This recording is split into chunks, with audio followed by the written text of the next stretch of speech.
جو لوگ اللہ پر ایمان لائیں، کہیں کہ ہمارا رب اللہ ہے، پھر اس پر جم جائیں، ان پر فرشتوں کا نزول ہوتا ہے۔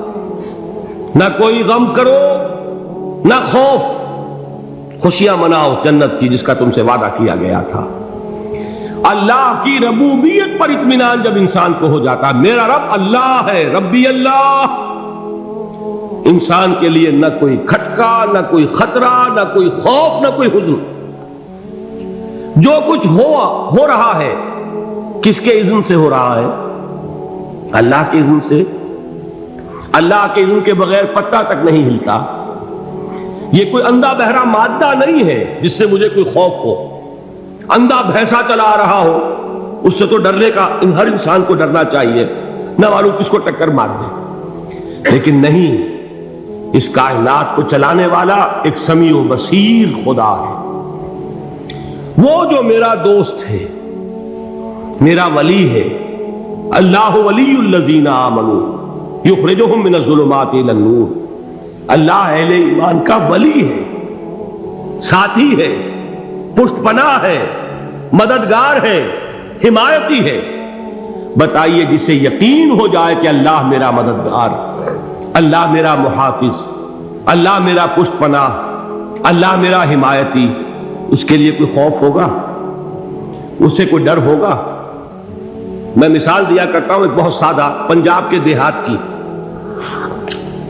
تو بڑا چودھری ہے اور کوئی غریب کسان ہے۔ اس غریب کسان کے جانوروں کو ہر وقت اندیشہ ہوگا چوری کا، کوئی میری بھینس کھول کر نہ لے جائے، کوئی میرا بیل کھول کر نہ لے جائے۔ لیکن جس کے بارے میں یہ سب کو معلوم ہو کہ وہ جو بڑا چودھری ہے وہ اس کا دوست ہے، اس کی بچیا کو کوئی خوف ہوگا؟ اس کی بھینس پر کوئی ہاتھ ڈالے گا؟ اسے کوئی اندیشہ ہوگا؟ نہیں۔ کیوں؟ کہ وہ بڑا چودھری، بڑا اس کا یہاں کا سردار، جاگیردار، سب کو معلوم ہے وہ میرا دوست ہے، کوئی میرے خلاف اقدام نہیں کر سکتا۔ اس دنیا میں یہ چھوٹی سی بات اگر آپ کے دلی اطمینان اور سکون کا باعث بن سکتی ہے تو ذرا تصور کیجئے۔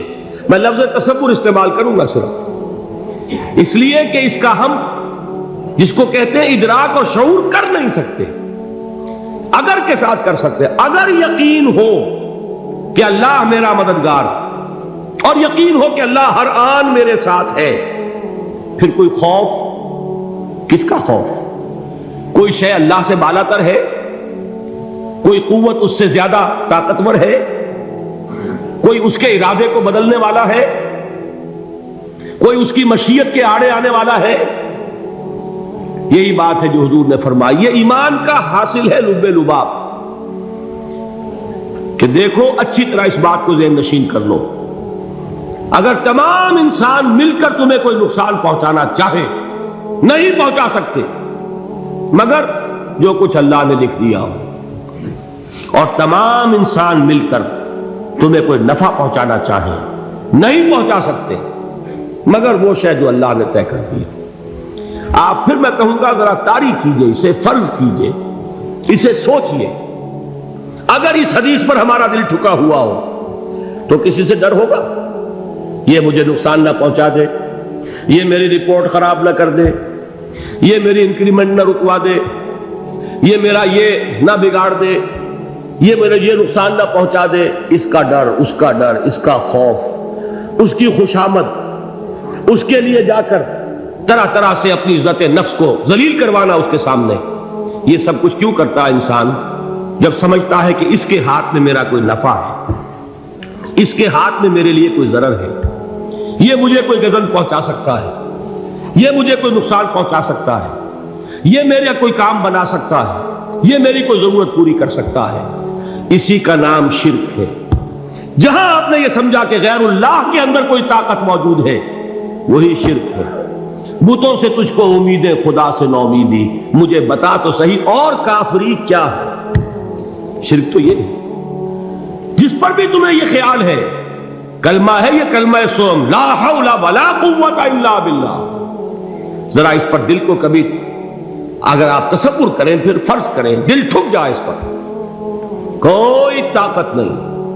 یہی بات تھی جو شیخ عبد القادر جیلانی رحمۃ اللہ علیہ نے اپنی وصیت میں اپنے بچے سے کہی.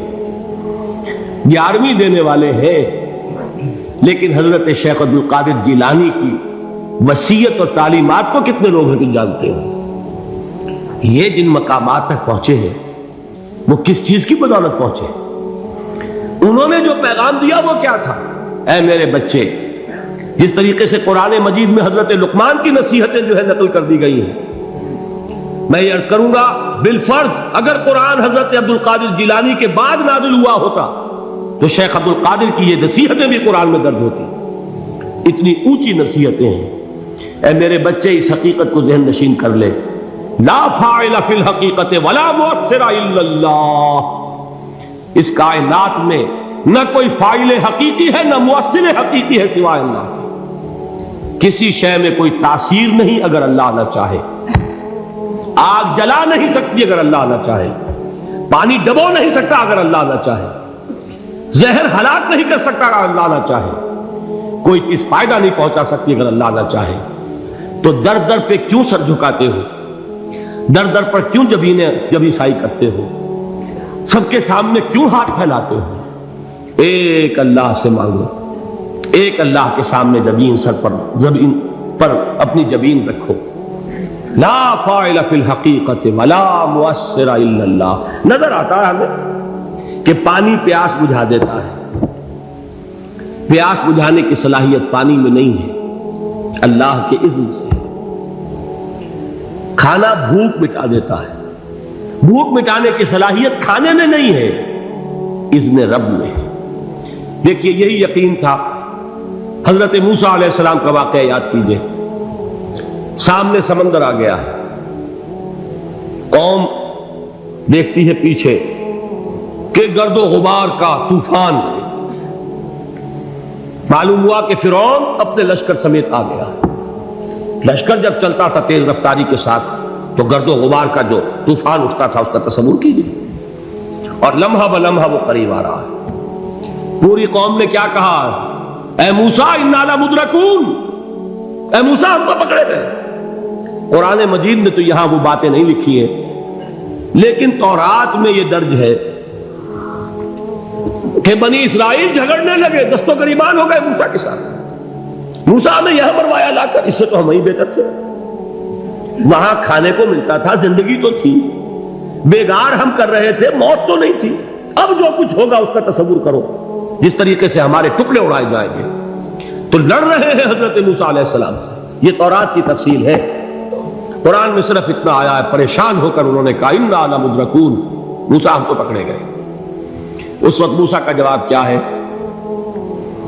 کلا ان معی ربی سیہدین. نہیں، میرے ساتھ میرا رب ہے، وہ راستہ دے گا.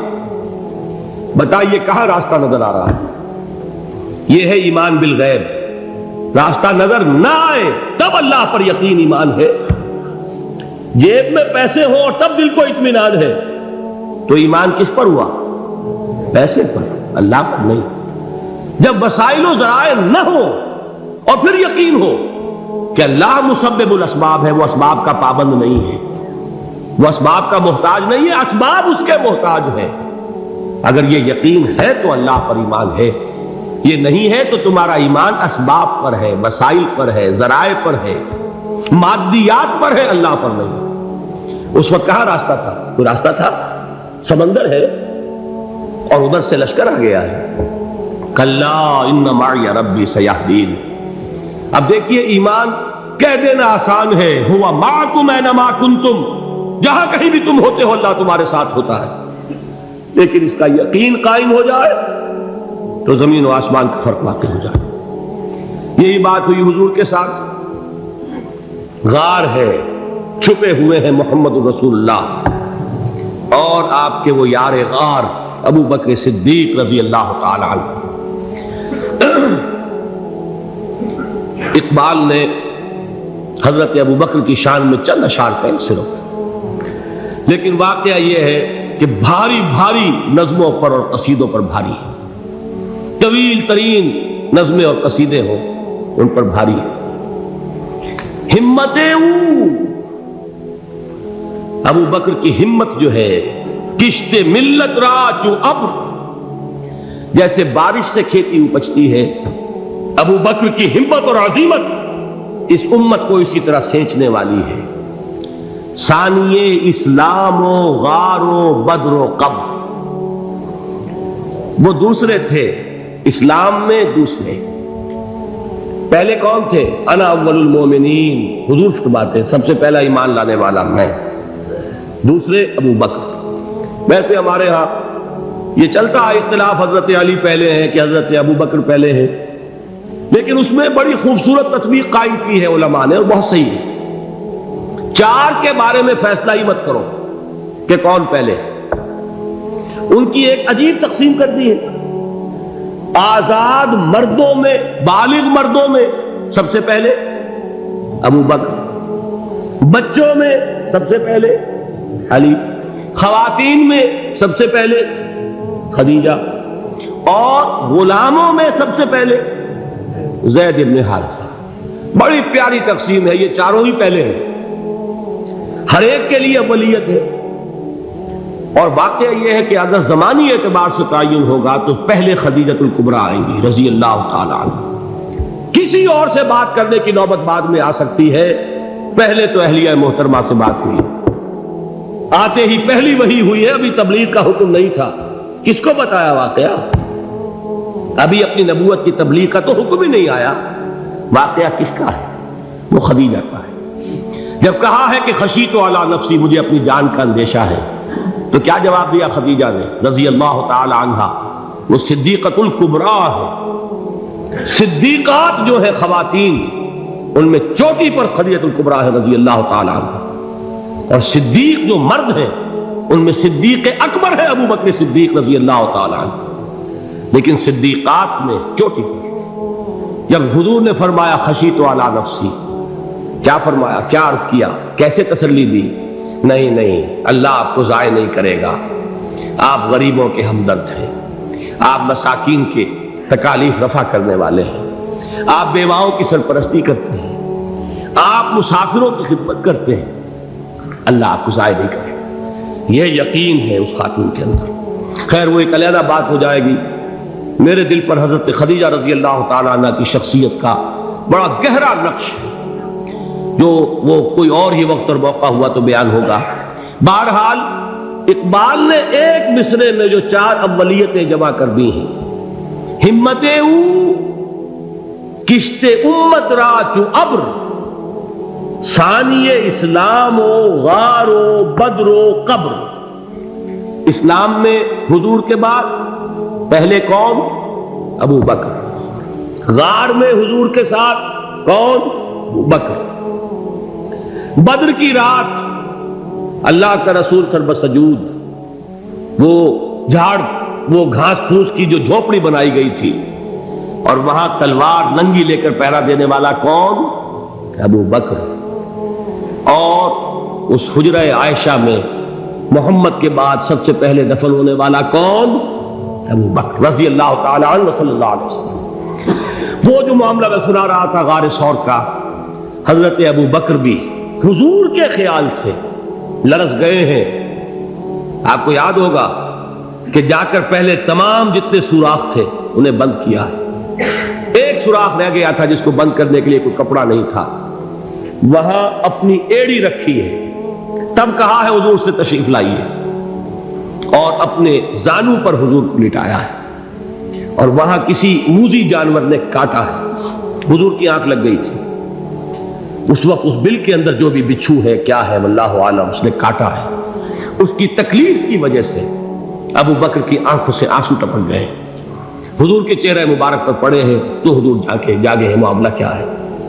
ایڑی نہیں ہٹائی وہاں سے، مبادا وہ جانور وہاں سے نکل کر محمد الرسول اللہ کو کوئی گدن پہنچا دے، ابو بکر کی ایڑی ہے، جس طرح چاہے کھا لے، ختم کر دے، جان نکل جائے تب کوئی آنچ آئے، محمد پر تو آئے، لیکن جیتے جی نہیں۔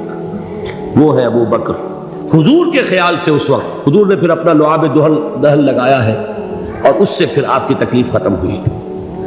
جیسے خیبر میں حضرت علی کی آنکھ دکھ رہی تھی، اس کو جو شفا حاصل ہوئی ہے وہ بھی حضور کے لعاب دہن سے ہوئی۔ تو بہرحال اس وقت انہوں نے کہا ہے کہ اے نبی یا رسول اللہ، اگر اس وقت ان میں سے کسی نے غیر ارادی طور پر بھی اپنے قدموں کی طرف جھانک لیا تو پکڑے جائیں گے۔ کیا جواب تھا اللہ کے رسول کا؟ لا تحزن ان اللہ معنا، اللہ ہمارے ساتھ ہے، کیوں گھبراتے ہو ابو بکر؟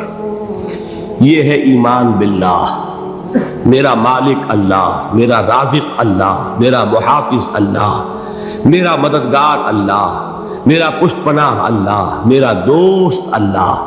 یہ دوستی ہے اللہ کی جو لب لباب ہے، حاصل ہے ایمان کا، اسی کا نام ولایت ہے۔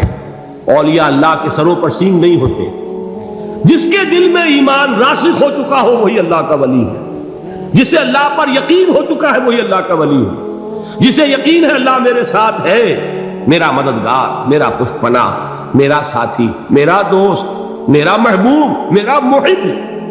اللہ اہل ایمان سے محبت کرتا ہے۔ واللہ یحب الصادقین، ان اللہ یحب الذین یقاتلون فی سبیلہ صفا کانہم بنیان مرصوص۔